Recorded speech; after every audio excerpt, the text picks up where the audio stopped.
SNX Marathi, Siddheshwar news express, सत्यासाठी SNX सोबत. World of women या महिला संस्थेच्या वतीने श्री सिद्धेश्वर गड्डा यात्रेमध्ये महिलांमार्फत चालवल्या जाणाऱ्या फूड स्टॉलचे उद्घाटन खासदार प्रणिती शिंदे यांच्या हस्ते करण्यात आले. संस्थेच्या अध्यक्षा विद्या लोलगे यांच्या प्रेरणेतून हा स्टॉल सुरू करण्यात आला आहे. या फूड स्टॉलमध्ये स्वच्छ, ताजे, खमंग व रुचकर खाद्यपदार्थ भाविकांना वाजवी दरात पुरवले जाणार आहेत.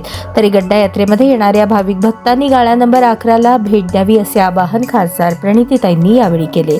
या अभिनव उपक्रमाचे त्यांनी कौतुक केले. या स्टॉलचे संयोजन मार्था आसादे, प्रिया कुलकर्णी, सावित्री शिवशरण, गीता मुळे, रेश्मा शेख, कृतिका हनगुण, साधना भापकर, मनीषा नलावडे, सुनंदा साळुंखे, शोभा गायकवाड, कांचन चौगुले, सारिका लामकानी, स्वाती मुकणार, शबाना शेख, सायरा शेख, लता ढेरे, शारदा मसुदी, उमा चिपनाट्टी, ऋतुजा काटकर या सर्व महिला करत आहेत.